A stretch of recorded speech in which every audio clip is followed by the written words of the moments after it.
Today, my T4 is going to get a 12 volt socket. I'm going to try and show you how to do that. It shouldn't be too hard, but I'll lay out the way I'm doing it. Never done it before, but I can't see how it's not going to work, so wish me luck. Good morning, y'all. So I'm going to try to walk you through step by step somewhat, I'll do the best I can, how to install a 12 volts output from your T4 or electric unicycle, pretty much anything up to 100 volts. You can get more, but it gets trickier finding converters, but this is what I found so far. I hope I can say it the best I can. So I think this is pretty much everything you'll need as far as I can tell, and obviously a unicycle. Just have this there so it doesn't smash against anything. So these packs are 50 volts each. They're 50 volt packs. Obviously, I'm just going to be talking about charge voltage, fully charged, and this little thing here, this one here, is the connector. So this connects the 250 volts into the 100 volt. So you don't actually need the packs, you just need this little thing here. So notice the thinness of the cables. That is going to come into convenience. So because they're thin cables, it makes this a lot easier. Okay, so this is what you're going to need to get. So this, I'm sorry for the fan, it is hot as balls. This is how hot it is. It's 34 degrees. It feels a lot hotter, honestly, because humidity is very high. I'm in Townsville at the moment. And this is what I got, because I'm not going to go over 100 watts. And this is 10 amps, 12 volts, that is 120 watts. So that's pretty good. And it's a sealed unit, totally waterproof, as long as you waterproof the ends. So the idea is, this is how I'm going to do it. Yeah, multimeter is just for making sure that is where the 100 volts was. Otherwise I was thinking I'll get the positive from one and the negative the other, and that'll make it 100 volts. But it's right here, so that's nice and easy. Less dicking around. So yeah, the idea, this is what I was going to do. I was going to go these things. So this is my safe way of doing it. These have come in handy for a lot of projects. They are low voltage, apparently, but I've used it for 240 volt before, and it has been perfect, good, and it's worked with 240. It never got zapped. I've even after you've winded it out, because this will sit over the cable like that, and then you screw it on, and then that nail, that spike, stabs through the cable, giving you, like, leeching the power from it without actually cutting the cable or soldering or anything like that. I think it says low voltage, but I think it's a very, very safe way of doing things, as far as I don't want to get zapped by 100 volts. So yeah, and also when you remove it, I've tried this with 240. I don't recommend trying it, but I wanted to know if it would work or not. I went like that over it, and it didn't zap through the little tiny hole it made. So that's pretty cool. It doesn't really too much to it. Obviously it would ruin the waterproofness if it is waterproof, but let's be honest, if water gets in here, you're pretty much screwed. So yeah, these connectors definitely aren't waterproof. But anyway, what I'm trying to say is, so I'll get this black negative and red positive. We'll go positive and negative into, so these go into these, but that is what you're going to do last, because as soon as you connect that, everything's live. Everything is live. So the idea is you do that last. So I'll get that, and then I'll go from that to this. This is a 1 amp fuse, but use a 2 amp fuse. So go 2 amp or 1.5 if you can, because 1 amp is 100 watts at 100 volts. So that means if you run 120 watts, which this is capable of, the fuse inside there will pop first, and that's shit, because then you have to open up to change it. So ideally make this 2 amps or 1.5 if you can get it. I can't get it. I didn't do the math. The guy that sold me the stuff from JCar did it for me, and he's like, yep, 1 amp, perfect. And I was like, ah, shit. When I got home, did the math, and I was like, that's right, that's 100 watts, not 120. So that's annoying. So that means my 12 volt side, which is 10 amps, is 120 watts. So that means that fuse inside will blow first, which sucks. That means there's no point of having one outside, because I would have to open it up every time I exceed 120 watts, which I probably will at some point. So yeah, so let's get back to it. I keep rambling. All right, so I'll go that, and then a fuse, and that fuse will be 2 amps or 1.5 if you can at the 100 volts.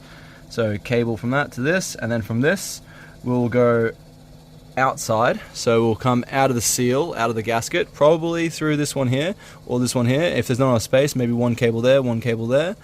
Either. I'll probably dab a little bit of silicone in it as I pull it through, so it will dry, harden, and keep a good seal, just in case. And then I will have this side, probably this side actually. It looks the hardest to stab your finger in and get electrocuted, because I like the idea of being able to remove it all and then having, it's just like a cable coming out for all my external wiring and such. So if this ever goes underwater or anything, we have a 2 amp fuse in there, which is this one that'll pop, keeping everything safe. So that is key. 100 volts, you want safety. You do not want to be dicking around with high voltage DC or really high voltage anything without fuses. You don't want to dick around because it is not fun. So yeah, we'll go these into the cables, this after the cable, and then we'll go this one. So this will all be live, and then if you disconnect, you'll be safe, or if that pops, you'll be safe. And then on the other side of this, I'm going to have this at the 100 volts coming in. So good old positive and negative connecting to those two. And then, oh, sorry, my bad. Between there, I will have on probably the negative side a switch. So have that go onto there like that, if you get what I'm saying.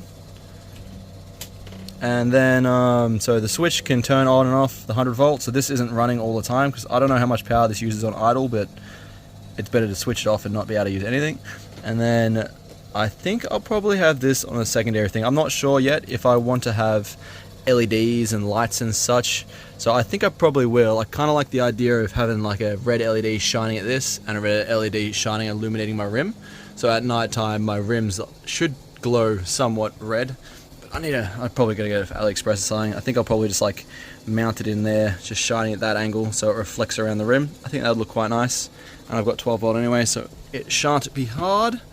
And also this light lights up with 12 volt, because I don't want to forget and leave it on and then have just, like active stuff just running constantly for no reason. So yeah, this is going to light up, and I'll probably just cut a hole out of something like that and just like have it in so I can just click it on and it lights up, so I'll see when everything's running. So that'll be on the 12 volt side. And then I will have this as well on the 12 volt side, which is pretty much everything. And the fuse is just in front of all of that. So if anything on this side uses over 10 amps, which is its limit, it will pop before this thing pops, hopefully. And yeah, because this will be easy to change. I'll just put it outside somewhere, because like this whole unit, like if you can see, like on the T4 particularly, it would fit perfectly, if you can see that, perfectly in that little bit there. If I can, yeah, like that shouldn't really get in the way at all. It's right on top of the batteries, or like there, or wherever you want really. I'm going to build it into my seat. This is my little homemade dodgy rigidy seat. I'm probably going to build it into this bit here, because yeah, I may as well. And yeah, so that's pretty much it walking through wise. I hope you understand all that. And yeah, obviously solder and heat shrink everything. 100 volts is high voltage, so make sure that's all heat shrink. And once you've got all of that somewhat wired up, or at least this side of it wired up, then you can connect these. So don't do them first, because then all this stuff will be active and you'll be soldering live cables. So that first, and then connect it. And then you can do all this and then just connect it and you'll be sweet. Unless you're using an anti-spark, it might spark because 100 volts is pretty high, and you plug it in to an active load, which is probably not super high load because it's not got anything drawing, but you get the point. And the reason I want to do this is because my S18 had a USB port and I used it quite a lot. Long rides, sometimes these last longer than my phone. So yeah, I want to be able to charge my phone. And like with this, I've got a Legion Go and I can charge it at 100 watts. So I could charge my phone, I could charge my laptop. You can run a fan if you're going camping. You can blow up an airbed. You can do a lot of stuff. You might even be able to run one of those like little travel buddy ovens or something, or like a bunch of lights, or charge your portable speaker, or whatever you want. Either way, they're very useful, and I'm literally just gonna have like this poking out of like a part of my thing where it's just like an empty hole. Hopefully it doesn't get too much mud in it. I might make a little foam thing to like cap it out or something. But yeah, that's the idea, and I'll put it together and show you how it works. I was so nervous like putting that fuse in. I'm like, oh, please don't fuck up. But yeah, tied on nice and easy. If you do use these low voltage things, just twist it the wrong way a bunch, so when you do twist it the right way, it's like not too tangled. Like this, you can still see I got it like maybe like one twist too little, and this one's got like a little bit of a twist on it, as you can see. So I probably had to twist it the wrong direction a few more times before tightening it up.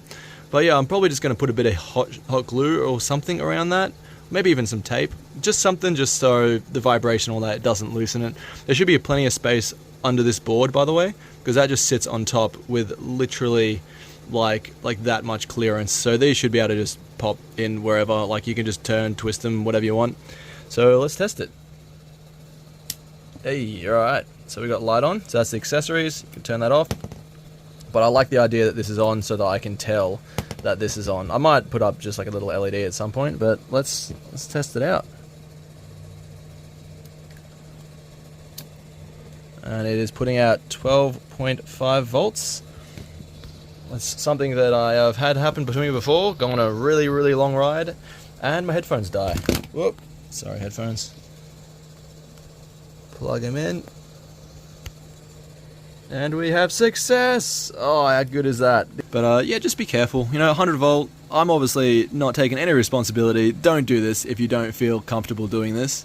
If you feel like you shouldn't do it, don't do it. Like, I've done a lot of stuff electrical in my years, I guess, and you know, I've messed up a bunch of times, and it happens. But 100 volts at high amps, if you mess up, it hurts. It could potentially kill you. So be careful. Anything over 60 volts, it jumps to your skin. You don't even have to touch it, so it can jump. Even 48 volt before has got me pretty hard whack. I touched the terminal. I thought it's under 60, it'll be fine, but I touched it and it hurt. So I can pull this up here, get to the thing. Boop. I can charge my phone, charge whatever I want. Got a little storage for more stuff back there, and I can cover it and have it still fairly watertight. I would assume the switch and all that is waterproof. That, however, is not, but rain coming down won't hit it because it can just hit there and drain away. It's totally covered. If this throws shit up, it should be pretty covered. Like, it'd be hard to get stuff in, and if it does get stuff in there, it's probably just going to hit the side there. That's why I have it on a bit of an angle. So the tire throw stuff, possibly at this bit, I'm not sure. It shouldn't get in because it's pretty covered, but if it does, it should just hit the sides. And everything is waterproof except for this thing here. I can't imagine that's super waterproof. But it's 12 volts, so it should be fairly good. And yeah, this is my accessories, so when I have LEDs, I can just switch that off if I don't want the LEDs on, and I can still charge my phone and everything. So that's pretty nifty right there. I like that very much. And yeah, got my cable there. So yeah, this is what it's looking like, my T4, now that I've done everything I've wanted to do. I can put my legs across that when I sit there. I can push my knees in there for little power pad bits. And got obviously a good handle. I've wanted to do this sort of thing to my unicycle for a long time, but S18s I don't know, it's a bit harder for customizations. And yeah, switch. I had a cable here, but I lost it. I took it through torrential rain since I've done this. And let me just, and yeah, when I flip this up to check its status, how it's doing, it just had a few drops, like here, probably from the tire throwing it up. And yeah, it wasn't too bad. It's pretty good. So yeah, I think all in all, I definitely am glad that I've done this. And yeah, to pull that out, I can literally just pull it out and then stuff whatever I want in there to charge or run anything. But yeah, predominantly I'll be using it for charging my phone or headphones or whatever. I hope you liked the video. I hope it helps anyone wanting to do something similar. Obviously you can use, like, you know, 200 watt controller thingies to switch power, so you can you know, have more power if you want to run fridges or whatever you want. Or you could probably just run 2 in parallel, I assume. I can't see any problem with that. But obviously fuse them together and like run everything in parallel. Don't like switch and swap because you want them to draw evenly. But yeah, there's some pretty good choices out there. But yeah, I hope it helps. And yeah, like, subscribe and all that biz. And I'll try to keep putting videos up as I do stuff to my unicycle and things in general. Catch you later.